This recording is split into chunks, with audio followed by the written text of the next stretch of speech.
Welcome, everybody. Thank you.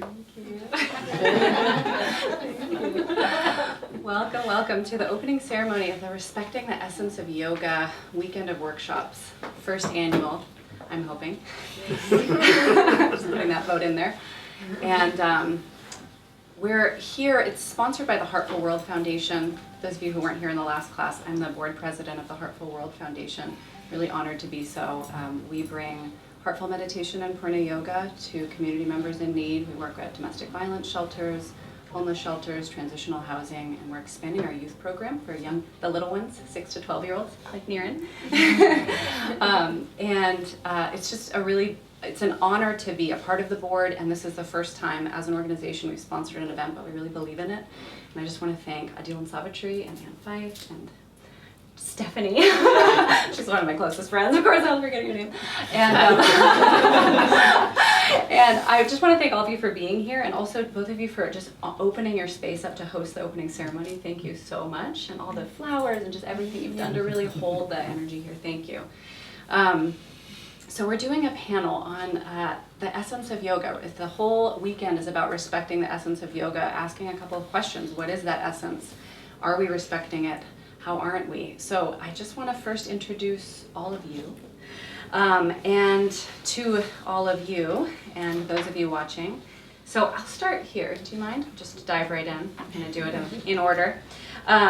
So Ann Fife Palmer.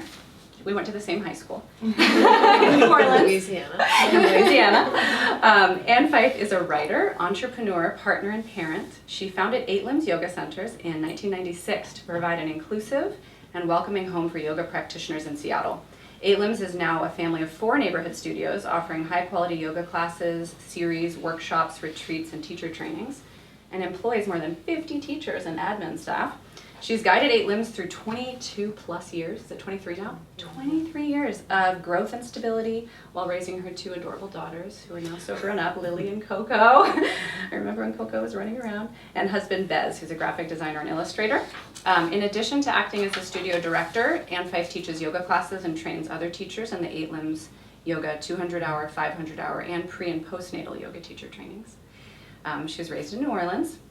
Came to Seattle in 1993 and began her studies in yoga in 94 with Kathleen Hunt, who was a student of Adil's. Sweet connection. Currently, her main yoga teachers are Sherry Fredrickson and Rod Stryker.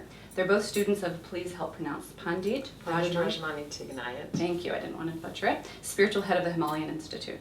If not at 8 Limbs, you'll find Ann Fife tending to her home and family, out in nature, or engaged in social justice work. She's a committed bike commuter and enjoys walks near her home, especially in the Arboretum. And she's also the author, a reader and writer of This Life of Mine, which came out last year. Is that right? It's a legacy journal published by Sasquatch Books. So welcome, Ann. Thank you for being here. Nice to see you. I know, we do go way back. I teach prenatal here. You helped me get there. So Stephanie Toby. Stephanie fell in love with yoga when she took her first asana class in college 20 years ago. A California native, she moved to Seattle in 2005 and began working as a policy analyst for the federal government. She quickly realized that was not the best place for her and longed to return to her roots as a community organizer, where she shines. Combining her 2 loves, yoga and social justice, Stephanie founded and directed the Street Yoga Seattle branch in 2010 and was its director until 2015. Street Yoga was a nonprofit organization that provided free yoga and wellness classes to youth who experienced abuse, addiction, homelessness, and trauma. She did an incredible job. That's how we met. 2013 brought the birth of her son, Connor, and the beginning of the end of regular sleep. Which has yet to return. Her deep meditation and yoga practice changed enormously in the face of motherhood. And in her words, parenting became my yoga. If you want to face some of your most pernicious habits, you can sit for days in silence, or you can simply have a child. All the mothers laughing, right? There is no manual for the wildly messy, achingly beautiful journey of caring for tiny new beings. There's only listening to your heart and letting go, letting go, letting go. Stephanie lives in Seattle with her 6-year-old son, Connor, and her 3-year-old daughter, Noelle, and her husband, Dan, a community development lawyer. She's been a committed meditator for nearly 15 years and began practicing heartful meditation this year. Thank you, Stephanie, for being here. Savitri is a renowned meditation master.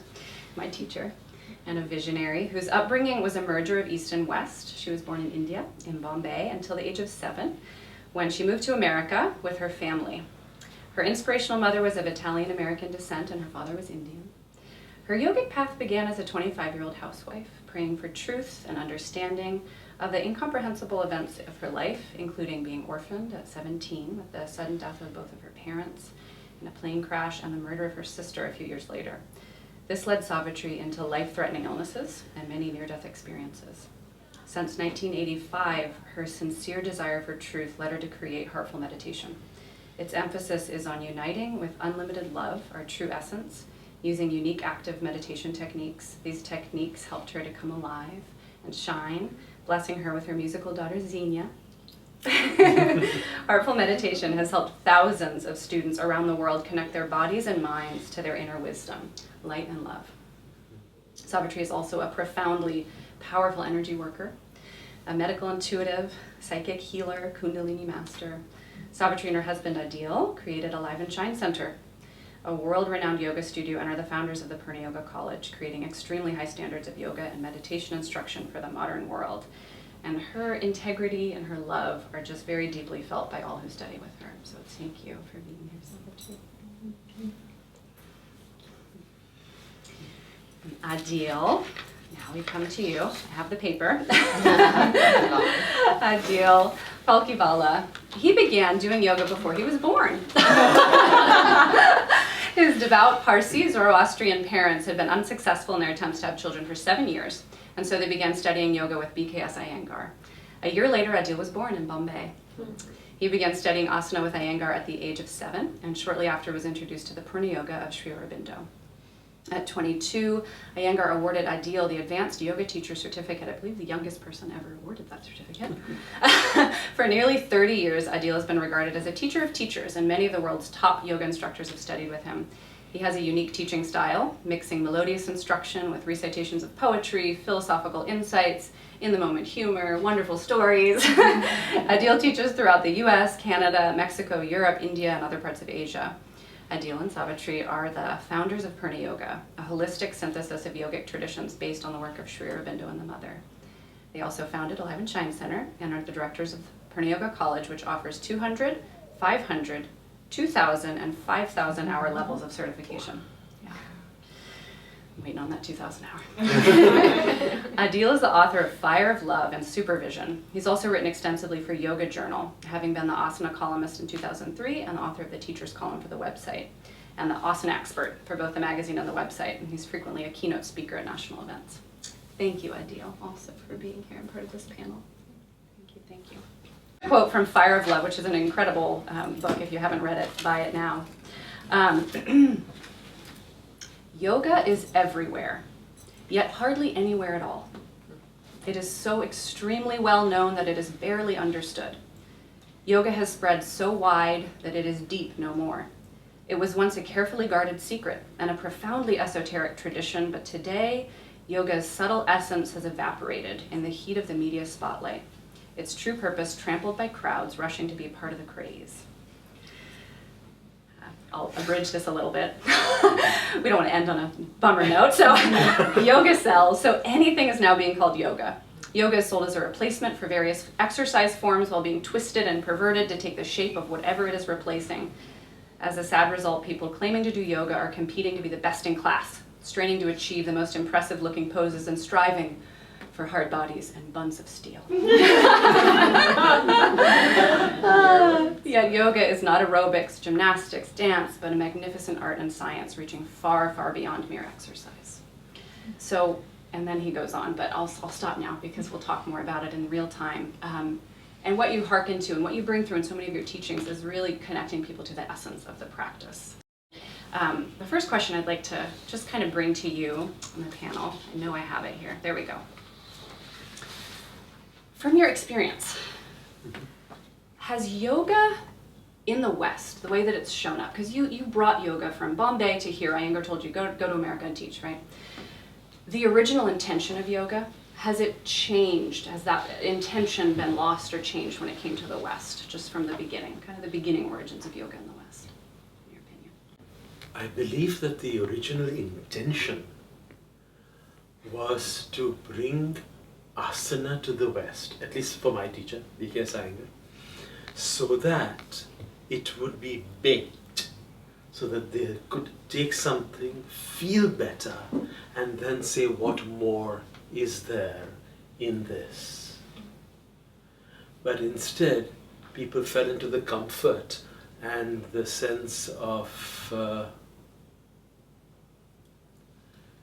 I think, a sense that this is all I want.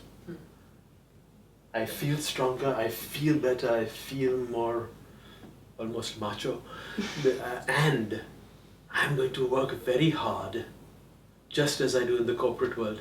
I'm going to work very hard and rise to the top, and I'm going to be the best practitioner in class. And yoga has nothing to do with that. So I think that the culture deformed the intention over time. And as teachers trained teachers, and then teachers who were not able to train teachers still trained teachers, and people who had no idea what teaching was trained other teachers, the integrity started to fall apart. Yeah. Savitri, from your perspective, if you'd like to take a gander at this question as well, your entree, you've said before that you were never interested in yoga in many ways. So you had, however, you grew up in India. And you've also mentioned that it's a part of the culture there. How do you see the way in which you learned it in an embedded way in the culture is different than the way that you saw it when you moved to America?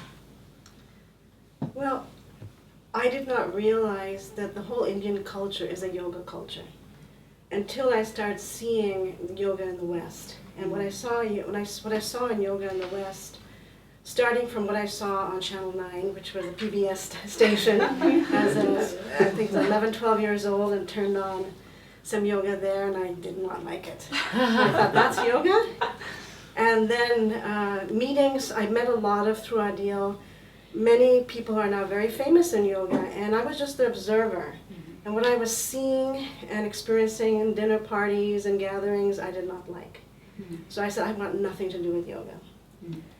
And then I started to get very sick because the shock of my family death was beginning to wear me down. And I was blessed with this guidance from Sri Aurobindo directly in meditations that started teaching me what real yoga was. And I started to wake up and realize, oh my goodness, that means the whole Indian culture is a yoga culture.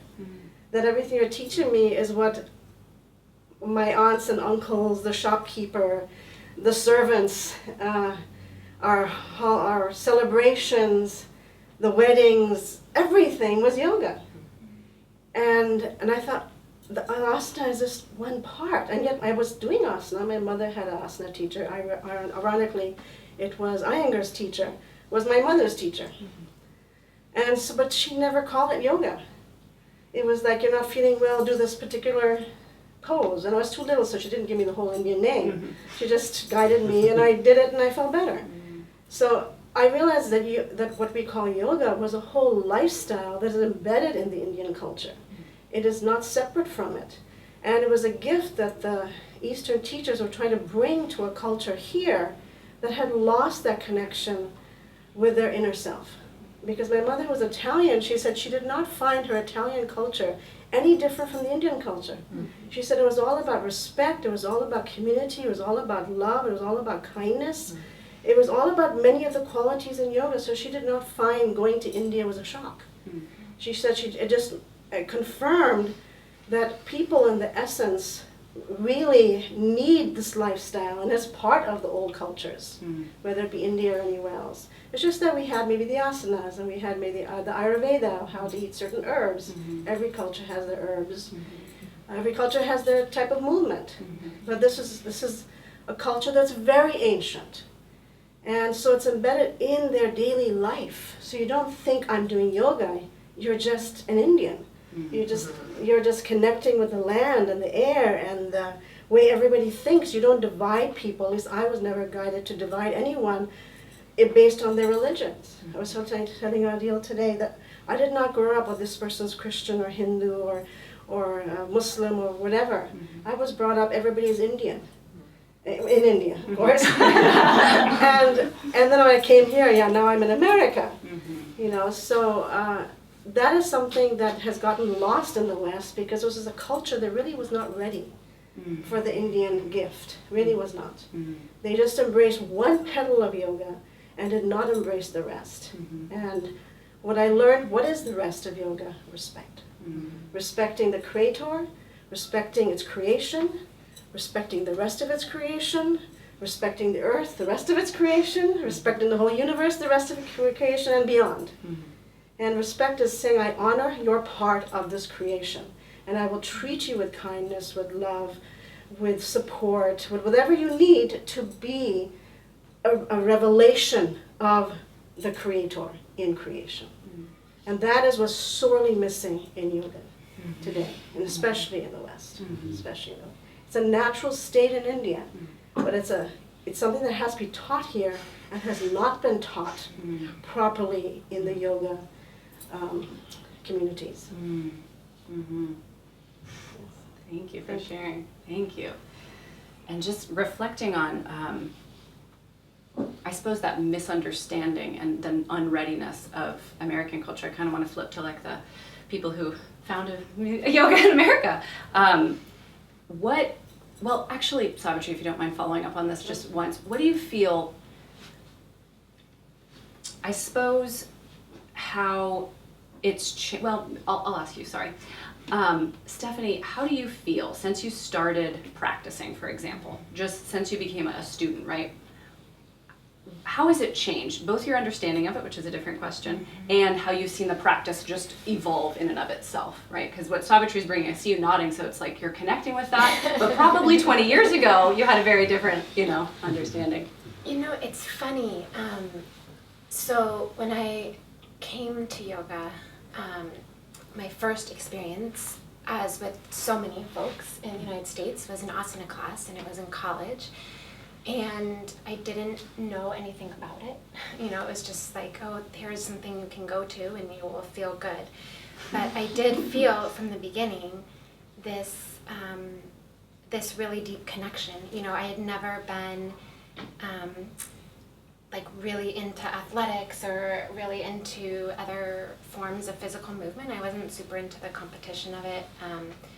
Asked my family how skilled I was at the ones that I tried, but I immediately felt this deep connection, and I was pretty young and naive. I didn't have experience of how it was perceived in the larger culture.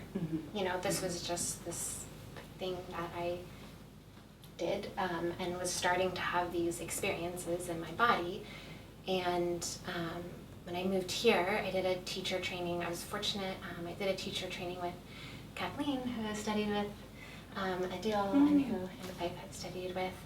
And as a part of that teacher training, we had a pretty robust, philosophy, and it was for sure not just about asana. And so at that point in time, the only real inkling I had, I've also not been a super up to date on always what's happening in the culture. I'm the person who 5 years later is like, oh, there's blogs, it's amazing, so there's that piece of it. But when I would start seeing advertisements, you can't escape that. It was very odd to me that the things that were being sold with yoga. It was so odd, nothing to do with it, but that was about the extent. And I think when I really started to see it was when I really, the deeper you dive into a practice and the more that you experience and the more that you see, the more of the flip side that I would notice. And I remember, when we were doing street yoga work, and we were a nonprofit, and we'd apply for grants, and the purpose, the intention behind street yoga was, there are so many things going on in the world, there are so many structures that are so violent, and change can be slow sometimes, and can can we share something that is like immediate and transformative and powerful and empowering that doesn't rely on, you don't even need a mat, you can sit wherever you are or stand even, just how can you transmit that essence to somebody? And when we would talk about what we were doing, people did not get it. And that was a big eye-opening moment for me. They're like, you want to stretch with people who experience trauma? And it was just this big disconnect, even organizations that were literally all about doing exactly what we were doing, just not with the yoga piece. It just, the awareness wasn't there because of everything that Savitri and Adil have shared, because what people understood yoga to be was so far removed from what it is. And so yeah, I think that was a big eye-opening piece for me, and I've seen that shift. That was almost 10 years ago, and I've seen shifts, and I've seen, as an organizer and as someone who has been involved in social justice work, I really see these historical pieces of colonization and racism and the way that these pieces come to play a part. And we've had these very white dominant spaces, and I've seen more and more that's starting to shift, where more South Asian voices are being heard, and more people the conversations that have been had in certain spaces are now starting to break open into the dominant discourse that has really had a hold in this country, and I'm very grateful for that. And I also see the tremendous amount of work that remains ahead of us, because it feels very nascent, but I feel hopeful about that. I feel like we have an opportunity to really repair and shift and move forward in a more beautiful way. Thank you.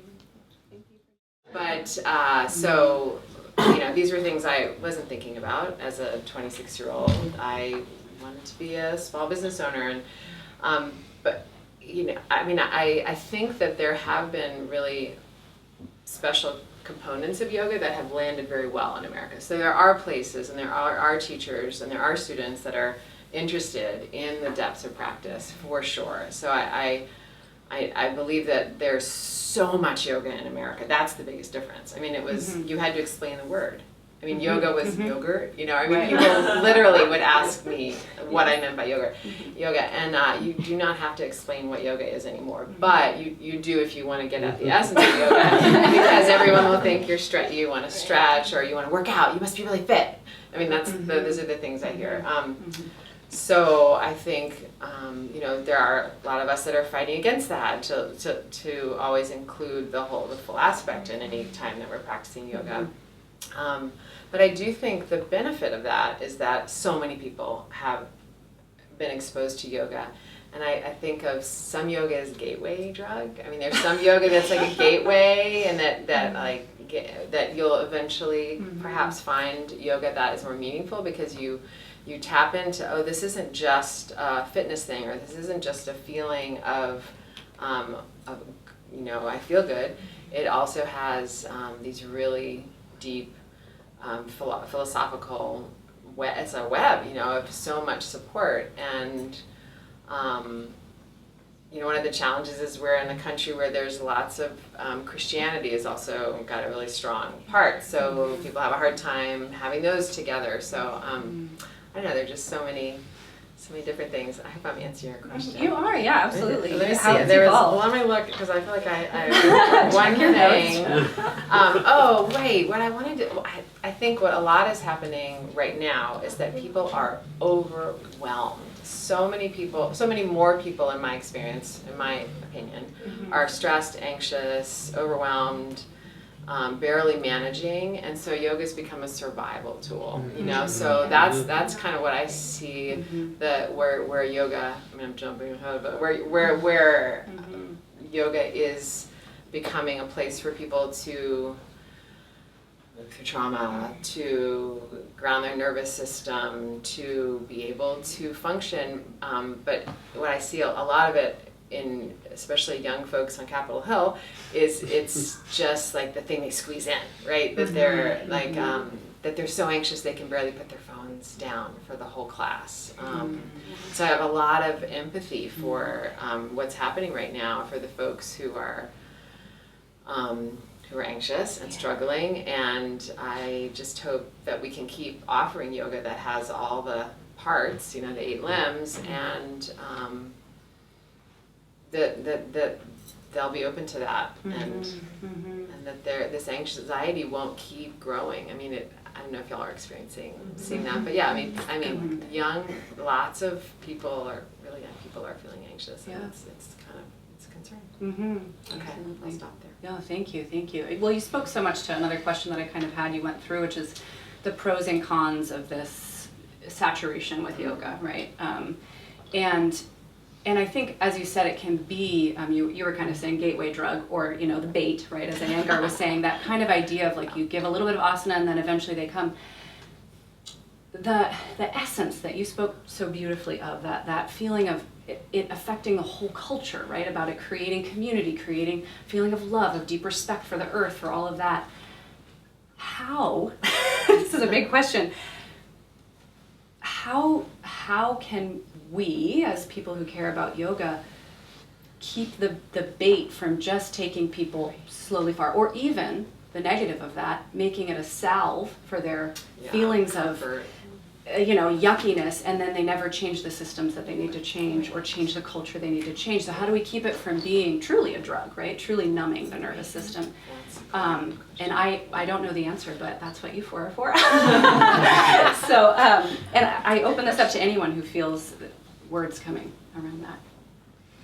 May I? Yeah, please. 2 things. Thank you, and 5 of those.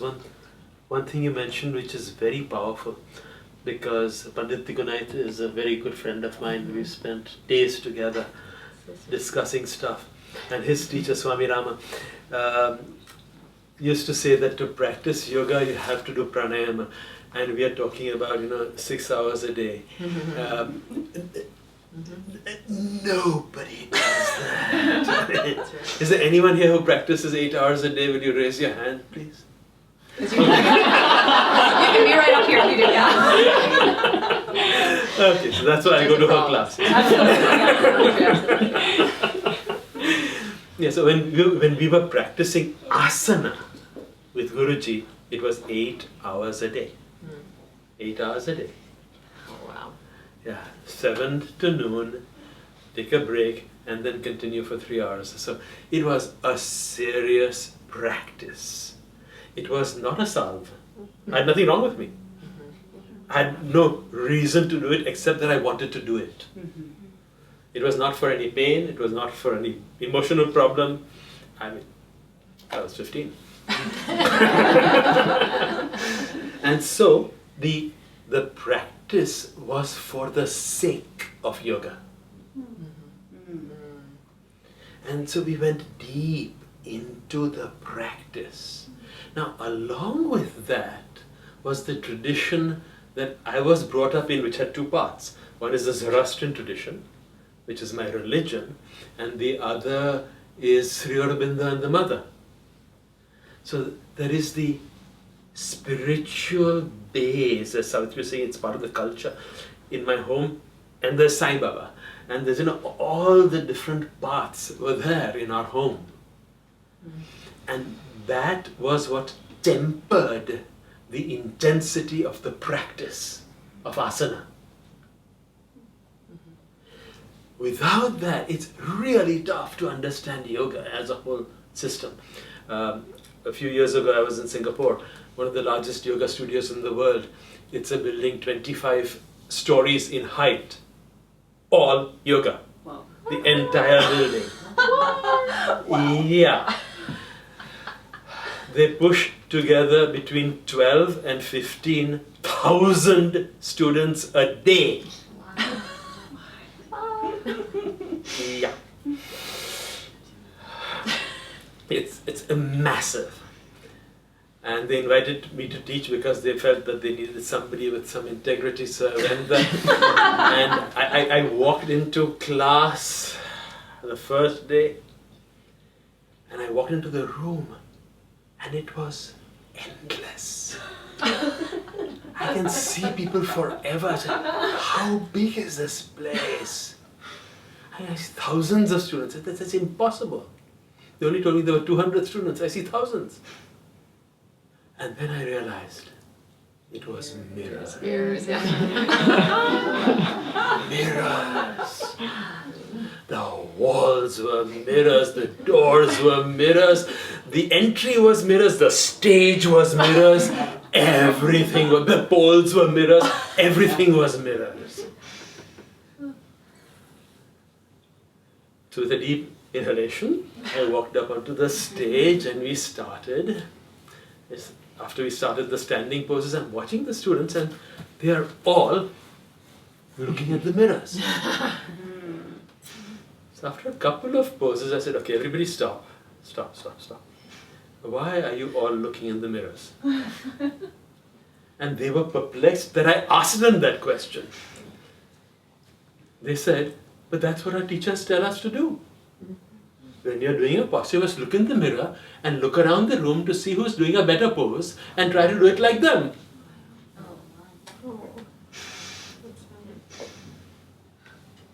15,000 people a day are being taught this stuff. You have to laugh, otherwise you'll cry, right?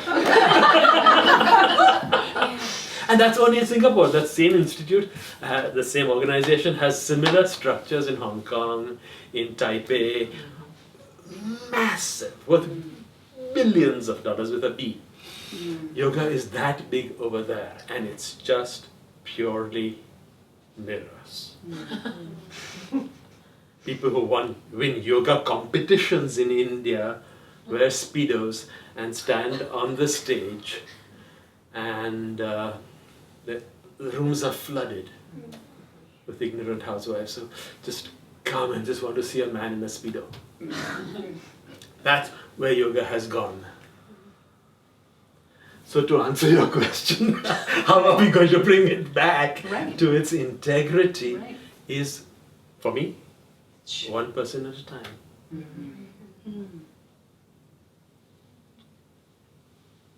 And I don't know about your teacher trainings, but considering that you are connected with Panditji, obviously there is integrity in that approach. But we are definitely teaching all 4 pillars or petals of Purna Yoga. Applied philosophy, nutrition, lifestyle, asana pranayama, and heartful meditation. And that's one person at a time, we are educating them. My daughter Zinnia keeps pestering me to make more videos, so perhaps that will happen. But I want to say one thing. You mentioned something about yoga being a salve, and that's exactly the opposite of what yoga is. It is not designed to be a salve. It is designed for you to face the truth of who you really, really are, which is the divine, an aspect of the divine, and designed to face the false personality you have embodied, and to decide, do I want to keep that false personality? So it's really the path of honesty, integrity, truth. In a sense, the whole world is mirroring something to you that you need to pay attention to. And then it takes you finally into, beyond mirrors, into the essence of where you came from. So if it's used as a salve, then it's not taught properly. And in fact, Sri Aurobindo told me when he was teaching me, and I had done asana before, and he said, stop all asana. He said, you have to first contact your soul. So I spent months just doing the heartful meditation techniques, and months meaning 20 hours a day. And then he said, and then I would do the meditation, go deeper, finally could feel the soul through these amazing techniques, because I have been in many meditations through my life growing up in India. It was impossible to feel your soul so quickly. And that's why he was bringing down this knowledge. He said, we humanity need to feel your soul very quickly now. We don't have time to live in caves. And then finally, when I really saw the light, felt the light, went beyond the hate and anger at the loss of my family, even I had to love the person who murdered her, I found the purest love. That was me all along. Then he said, now you're ready for the asana. Because now you've found this love, now open the body up and bring it to every cell. Every place you have shut down and brought disease and put fear and anger, now you found the light, spread it in the asana. That's what the asana is created for. To spread the light in your own body. To give that gift to your own body. And that's why it can never be a self. Because you have to first go through all the shadow stuff, all the anger, the hate, so forth. But main thing we focus on heartful meditation, you are love, you are love, you are love. And it's here. And then when you go beyond all that, because you're not using it as a salve, you're going to, I need the truth. I absolutely need the truth.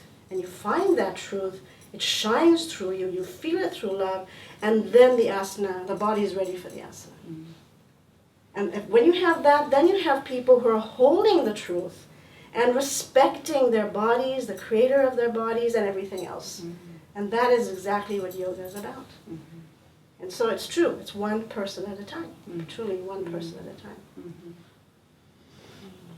Thank you. I like that you talking about the mirrors, that there's this outward in that's been happening. Focus on the outward body, and not just your outward body, but looking at your outward body as an observer versus going very, very deep within and finding out who you truly are, right? Yeah, that's beautiful, thank you. And this is very related, and you've already answered it a little bit, but I want to have Stephanie and Faye can be also weigh in on this a little bit, especially from a perspective of a student, also a studio owner, also a teacher. What are ways, tangible ways, that we have everyone here is a practitioner or a teacher or something of yoga. How can we honor this this essence, this piece, in really tangible ways in the culture that we're in now, right? Not everyone moved to India, right? Everyone wants it. But really, and creating that culture here, creating what is authentic here. How can we do that as students? Do you want to start? Sure. Students, teachers, studio owners, you can answer all three. I think the way that we try to do it is by honoring and speaking about the source of where yoga comes from, and to be clear about the fact that that the asana is one of 8 limbs, that it is just one aspect of yoga, to include pranayama. And I mean, I hope that it's in every class in 8 limbs, even maybe not specifically pranayama, but very breath focused, to give opportunities regularly for people who are ready, not to force them, but for people who are ready to learn more about the sutras and meditation and pranayama. So to keep that available and relevant, and help them to see how much this philosophy is very applicable for today. That if you read, I'm a big fan of Patanjali's Yoga Sutra, and I mean, it's just our brains haven't changed much, right? So that they're, it's so relevant, and a really good teacher. And we have a teacher who studied a really long time with Joe Leffingwell, who was an Iyengar teacher, and her teachings on the Yoga Sutras are so powerful. I mean, people will leave our teacher trainings, and that was they came in to learn asana, and they leave saying that their favorite part of the training was Jenny Hayo's Yoga Sutras. So that is one way, and I think also, to speak to what Stephanie was talking about around social justice and colonization in yoga, to be reflective, to be self-reflective about what our position is as a yoga studio, as yoga teachers. What's our position as white, if we are white, folks in America practicing this tradition that does not come from our tradition. That my culture was, to become white, you erase your culture, and then you borrow other people's, or you steal other people's. And I think there is more reckoning happening of white folks of looking at that, and becoming aware of when we steal or take or borrow or take the parts we like of, cultures, and not honor them. So I think that's been a really important part for us, to kind of own that and do our best to keep unpacking that. Yeah. So. Thank you, Anne. So one Yes. quick thing. Oh my goodness. If you look in the back there, you'll see the 5 klesha, right? Avidya, smita, raga, dvesha, vinivesha. So that was what Patanjali says is the first thing we need to deal with. Yeah? That's right. And that's what Savitri said. Until you deal with the ego, until you deal with the issues, and if you are given the power of asana, then you abuse your students, you steal mics out of people's hands, you do all that sort of stuff because you don't have the foundation. Right. Right. You don't have the foundation of respect and kindness. Right. So, I mean, even before the yama and niyama, Patanjali talks about the klesha. Yeah. These are the obstacles on the path. This is what has to be taught. Yeah. Follow-up, Adil, and anyone can answer this as well. Do you feel that the starting place, the bait of asana, was the wrong move? Or do you feel that that was the only thing that would have resonated with this culture in its dysfunction? Actually, that's a really beautiful, really good question. beautiful question. And I think the answer lies in the motive. Is the motive to spread what I know, or is the motive to help another person move towards their spirit? And despite Iyengar's unquestioned genius, that was what he knew. Right. And he's the greatest asana master in living memory. But that is what he knew. That saved his life. Right. And so he taught that. And it wasn't until he was in his 70s that we forced him to start to introduce philosophy. And even to start class with some ohms. Before that it was just everybody handstand. When you walk into class, just walk into the room. So I think the motive was that spread what I know rather than what is the best modality for helping people truly evolve towards their spirit and move towards freedom. That is not there. Well, actually, I also feel that in Iyengar's situation, he was an Indian. Yoga was all around him. Right. The way you live was already many of the limbs of yoga. Yeah. So he was just focusing on the asana limb. He didn't realize that the Western world needs way more. Yeah. And he was just teaching to these, he was feeling sorry for these people who had back problems and all these physical problems that he knew he could heal. But he didn't understand that you need to teach them all the limbs of yoga. And that's what I found was missing when I would watch Iyengar. I'd be in his teacher training. I wouldn't physically do them. I was actually the camera person. He was a genius with the body. But I was watched because I was very psychic at that time, and still am. I could watch that he was not dealing with the subtle energies. And I was dealing with the subtle energies and was able to heal myself of things in a shorter time without the asana. And so then I began to go, okay, there are many levels of petals of asana, and somehow it has to all come together. And then that's when Adil and I joined our philosophies, joined the way we were brought up, and what I was getting in my teachings, which healed me tremendously emotionally and physically. From most of all, I would say it awakened the knowing that I already have a soul that's in my body. And through that soul, it will give me all the teachings I need. It will awaken my conscience so I could not hurt another person. It will give me the integrity naturally. I don't have to read about it. I've never read a spiritual book. Nothing. Because the spiritual book's inside. And I can talk to people on spiritual levels that they go, how did you know that? Soul knows all. Soul knows all. That's what yoga was designed to do. And that's where some of these we've only brought the one main limb of yoga to the West and spread it in other countries as well. only taught the asana level, which was, as I said, remember Sri Aurobindo said, first do the meditations, first find your soul. After I did that, even though I'd known the asana, he said, don't even go there. Then he said, now you're ready. And that's why I'm trying to bring that back, where we are where we can bring the way yoga is supposed to be taught, where you show that you really want your soul, that you really want truth, that you really want to go beyond your ego of hate and anger into the purest love, and then share that with others, because in essence all is you.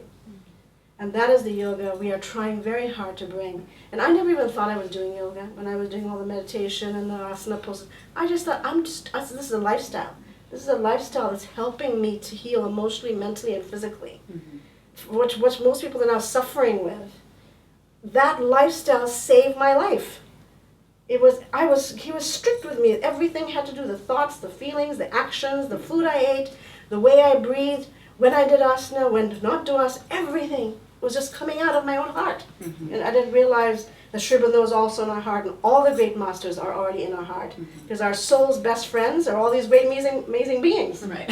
You know? They're not just the soul sitting there going, I'm good enough. The soul is part of all this amazing wisdom that has been written in books. But the soul doesn't need the book, it's already in them. And I was guided, find that book within you, that knowledge that already is you. And let it flow. And use the asanas to expand that flow, to shine that flow. Thank you. Thank you. In knowing something and then sharing it out of your mouth versus receiving something, embodying it, feeling it, becoming the knowledge, and then you don't have to say anything. Or if you do, it's what you feel guided from your heart to say, and what a different motive that is. And it connects you to that different place with your students. So thank you. Thank you both. So we're going to close on this question. I want an answer from each of you if you'd like to share. And this is kind of a big question, but just, we have Niran here. He's 7, 8.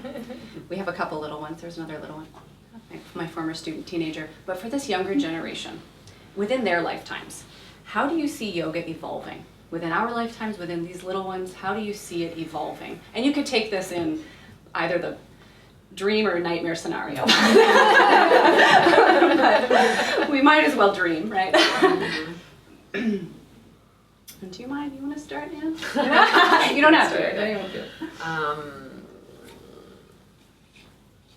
I do think that there will be people who will keep doing yoga just for the poses. There will continue to be, athletic, fitness-oriented yoga.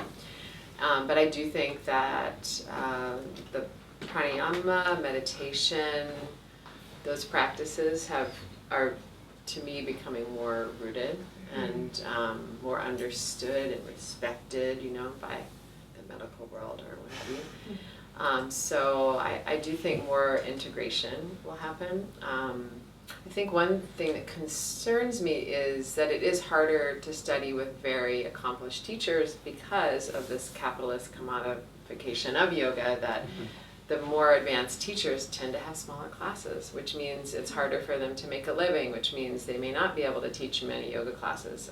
So that's just something I've seen, as I've seen some folks retire at a pretty young age from teaching and do, workshops or retreats and such, but not teaching regular classes. So there's less of that regular access, in my opinion, to very established teachers.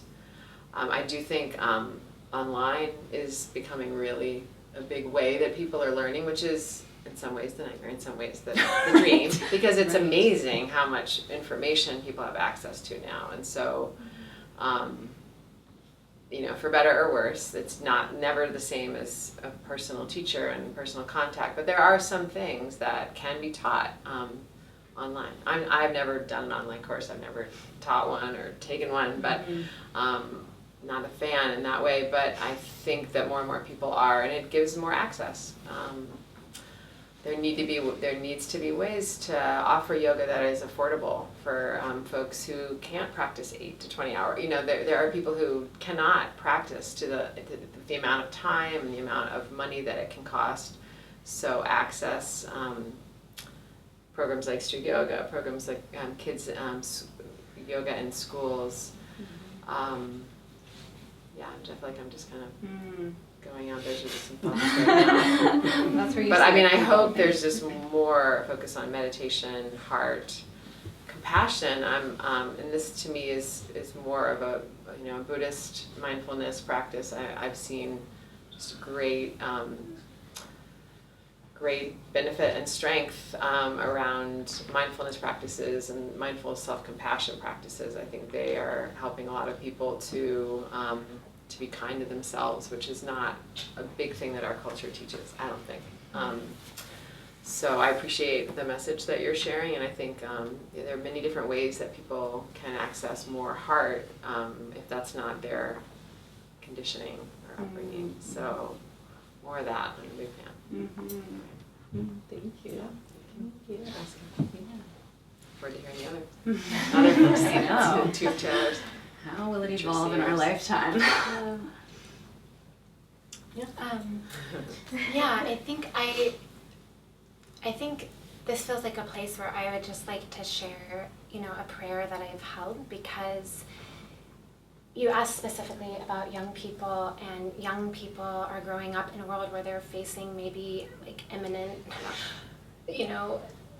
end to the species. I mean, they're being asked to shoulder a burden that is an adult burden, and the adults are not shouldering it. And we are passing it on to the kids. And so I am not surprised that folks are showing up with that much anxiety, because I think if you pay any attention or attune at all, it's in the collective about what is actually happening on the planet. And so I don't know what will happen. I am not psychic. Yeah, we get to hear that. My prayer is just that, and getting back to this question of how do we honor yoga, by really doing it, and then and how we show up in the world. Like how are we showing up in this time? And to me, part of the gift of yoga is it is so powerful and so different. I was taught to analyze things, like you were sharing. At best, I was taught to use my imagination and creativity, which is beautiful and powerful, and analyzing has its place. But, the gift to me is that it is a felt experience in your body, and then what is possible. Because if you have transform something within yourself, then that is possible. And you didn't read it and then you're going to have some debate about it, and so and then it changes how you show up in the world. And I just feel that, and I know I'm not the only one, we're in this unique time, and I feel that we have a very powerful opportunity to shift stories and patterns of violence that have been happening on the planet for a long time. And you can see it, and you can see it coming up in the collective. And personally, I don't want to drown in the trauma of it, and I don't want to do a spiritual bypass and just go for comfort. When I hear people responding about love, I feel that it's often comfort. And so, and I want people to survive, and I want them to be taken off a ledge, so I'm not against that, but I want us to use this opportunity, and there is a gift, we have this gift. Here are tools, here's how you do it. And so my prayer for myself is that I keep showing up. I know I could meditate the rest of my life and have plenty of work to do, and I would not be bored. But I also have children and also have these other things too. So how can I keep showing up? How can I keep with my practice? And then how can we take that into the world? And that is really my prayer for the evolution of yoga, that we are showing up in this moment, but with that practice, to hold us, so that our actions are coming from clear seeing and from the love that isn't just comfortable, but the love that can say no.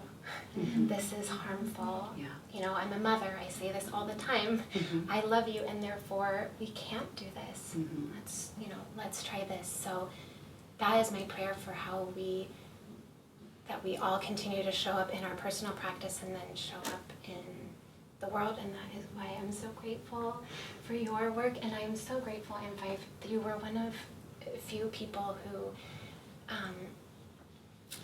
has taken this on in the Seattle community, and it was so powerful, you speaking out and doing the work that you've brought into. I'm so grateful, and I'm so grateful to have been able to start studying here, and just for the light that you hold here. Thank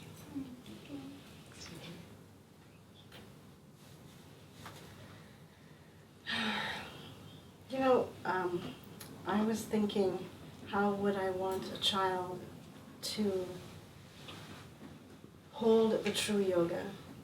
And when I was in a situation as a teenager and young adult where to me it felt like the whole world was dying. Where to me it felt like everything was crumbling and everything felt like the end. And what saved me was to remember there is a universal God. There is a greater intelligence, bigger than me, vaster than me, wiser than me, and holds real love. And I spent all those hours accessing that, going beyond my opinions and judgments and beliefs, because I was hungering for truth as a young person. And what I discovered was that we cannot live without this knowing. We cannot solve any of our problems. We cannot, as a human race, even exist with the belief that this is my life and that's your life. Mm-hmm. And when you access the universal God or universal light or whatever you want to call it, does not matter. It's just a particle of energy that created everything. It has no face, it just has this light. We call it light. And it's beyond the sunlight, as my soul would say. You're connecting with the energy that created the sun. So it is beyond the fires, beyond the sunlight.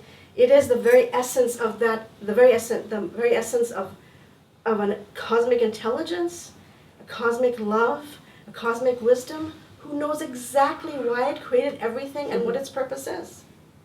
So until we have enough of our human race tapping into this, we're in trouble. And that is what I hold for my students. Let's tap into beyond our opinions of what God is. Let's really pray to the absolute truth and get this miraculous energy, the all-knowing, all-miraculous power into our lives, because it only has the solutions that we are faced with right now. Our ego has put us in the situation of ending the human race and the planet, but I know with experiences and what I have done spiritually on this planet, this all-knowing force just needs bodies to flow through, to act through. And so we cannot have the yoga of the mind. We have to have the yoga of the heart, which is what yoga is, oneness, love.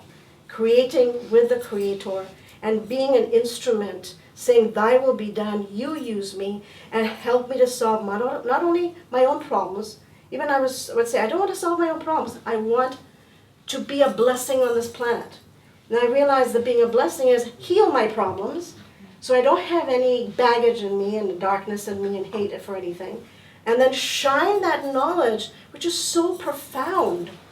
So profound. I'm in awe every day, because I do a lot of spiritual work every single day. I'm in awe at this mind that can solve anything, that loves everyone, that wants to unite all of itself. And so we as a race have to move into this new consciousness, which is yoga has a lot of tools, but there's more. I like to unify with all the tools of all religions, of all the tools of all spiritual paths. And I am blessed to have done the meditations that I need to do, which led me to access to masters that bring me that level of truth. My job is to keep on purifying myself of opinions and judgments and inappropriate emotions that block this exquisite love. Because the real love does not create a salve, does not hide your stuff. Real love makes you raw, makes you honest, makes you open, makes you so clear of your perfections and imperfections. And then this cosmic intelligence comes and it holds you in this love and says, now I can work through you because I created you to embody me. And now I can shine this knowledge through you with everyone I bring to you.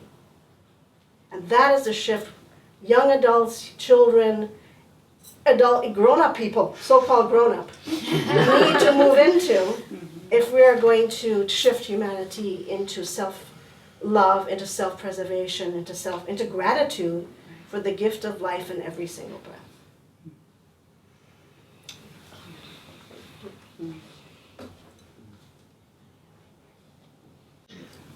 I actually believe the question does not have meaning for me. Because it doesn't matter what I speculate. It only matters what I do. So I think I'll just end with a short poem that I learned when I was about 10 years old, maybe less. We have need of the littlest candle, as well as the garish sun. And the tiniest deed is ennobled if it is worthily done.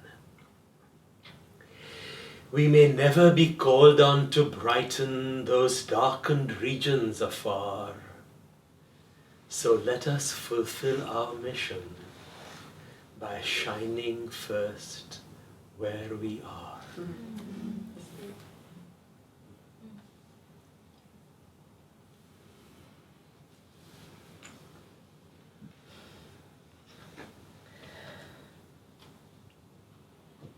So I'm sorry I'm crying because I see every single day visions of how our Creator has plans for all of us. And they're such beautiful plans. And if just a few of us could just delete all those ego plans that are really hiding fear and anger and separateness, and just melt into their hearts, melt into the light and love that is breathing every breath in this body and bringing every heartbeat. We will be shown at every moment how to show up with integrity, with conscience, with the true love that we desperately need now to unify in our families, in our communities, in our countries need to unify if wars are eventually going to end. And then eventually we have to unify with our earth that gives us everything in this material world, everything, to support us to bring more divinity. And the divine created the earth too. Our God created the earth too. Everything is created by this immensely amazing creator. And we have to go to that purest love and see that light which is really now more than ever trying so hard to shine. And if we don't use this important time in history now to be love and to shine love and to make that our highest priority, we will perish. But I've seen visions where the divine says, no, I love you all too much. You're a part of me. Just let me into a few bodies. Teach people. That's why I teach very small classes. I teach very personally. Because there's something about what I have learned for years and years of meditation, which is what all teachers do. They can cut that time short and transfer it to the student, which cannot be done on the internet, right? It's that transference is so needed. So it gives them, that's the boon of being in the presence of a teacher that has done the work. And then they can then take that energy into their family and into their life without all that effort. And because the Creator says, just a few of you made the effort, great, now shine into the rest of you and the Creator says, make my dreams come true. You've been busy making your dreams come true. That's why you're in a mess. Try making my dreams come true. Absolutely. And you'd be amazed how beautiful those dreams are. Right. Including everyone. Right. It includes absolutely every single person. Goes beyond gender, goes beyond culture, goes beyond everything. And those are the dreams we are trying to manifest through what we are doing. And helping others to wake up, to join into that aspect. And we just label it yoga. I call it life. I really don't like to say I'm a yoga master. I've learned to master life. And I still have a lot more to do. Because somebody comes to the other and just and snatches my mic and says, okay, there's a lesson there. How do I learn to stand up and not walk away? And say, no, this is disrespectful. This lacks etiquette. This lacks love. This lacks oneness. I had to learn that. And I'm still learning so many different things. But the main thing is to be the instrument of this cosmic dreamer that wants to make its dreams come through everybody, including through nature. Please join me on this path of making our Creator's dreams come true. It's just simply love. Simply true love.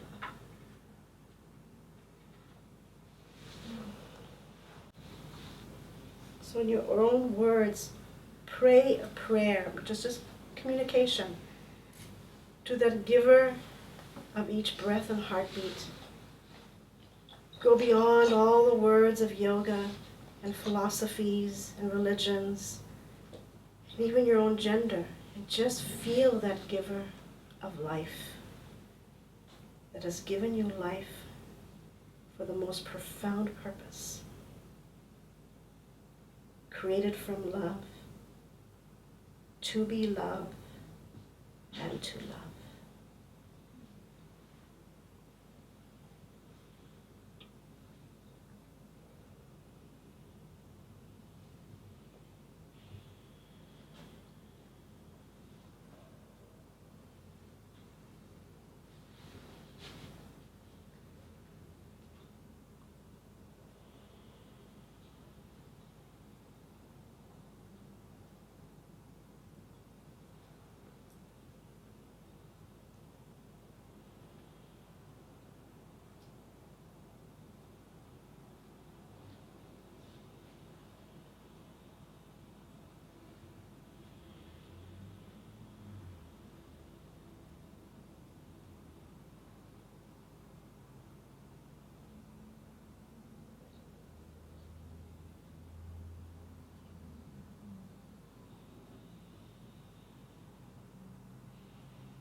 Feel yourself entering the space of gratitude. That is our gift back at every moment to our Creator. It gives us each breath, each heartbeat, life itself.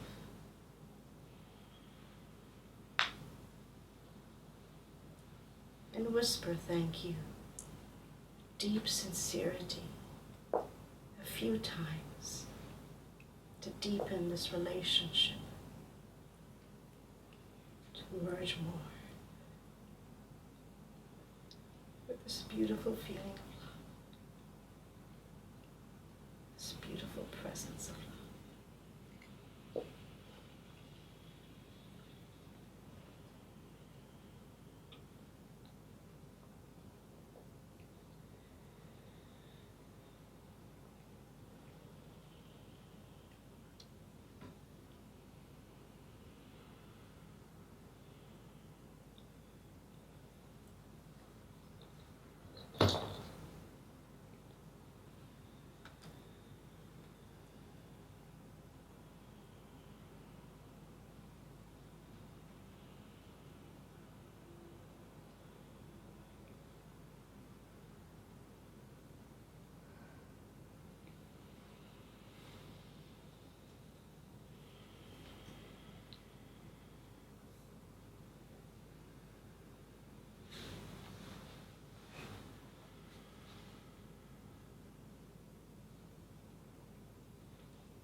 wherever there is sincere gratitude, there is always a smile. Bring that smile to your face.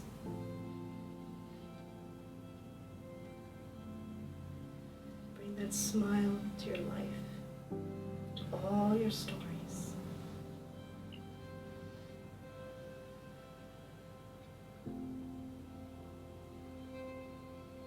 Feel your cells absorbing your smile.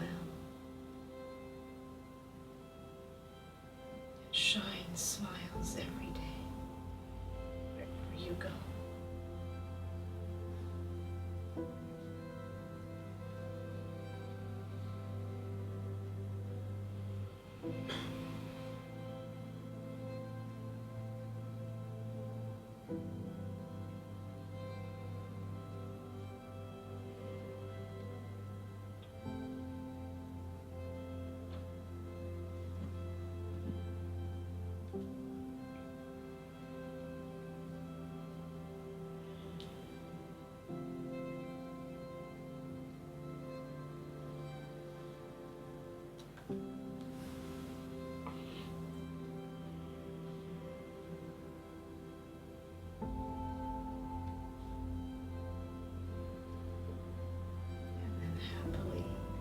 Open your eyes and smile to everyone in this room.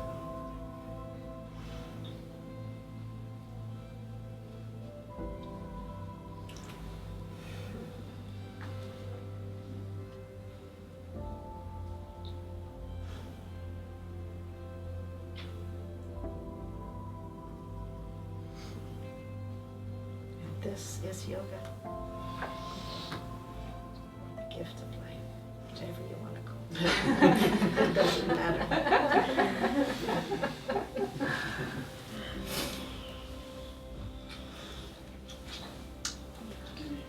Thank you, Chad. Thank you all so much. So much for sharing. Each one of you, thank you. And thank you. And thank all of you for being here. Yes, thank you all. Thank you.